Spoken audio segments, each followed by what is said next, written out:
Friends, welcome back to the my new video guys and my YouTube channel. Today friend, we are going to talk about guys, how can we unpair Bluetooth earphone to our Poco phone. Guys, you want to unpair guys your Bluetooth earphone to your Poco phone. So how can you unpair today? I will show you in this video guys. So before starting video friend, first of all go and subscribe the channel guys, click the bell icon and like my video guys. So first of all guys, we will on our phone setting to unpair our Bluetooth earphones.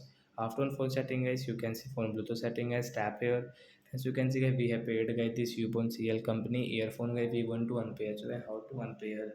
So friends, tap here the right side and friends you can see this rename option guys. You want to rename your device name, you can rename from here guys. You can off guys your phone calls and video audio guys, you can off, and guys you can on from here in your Poco phone guys.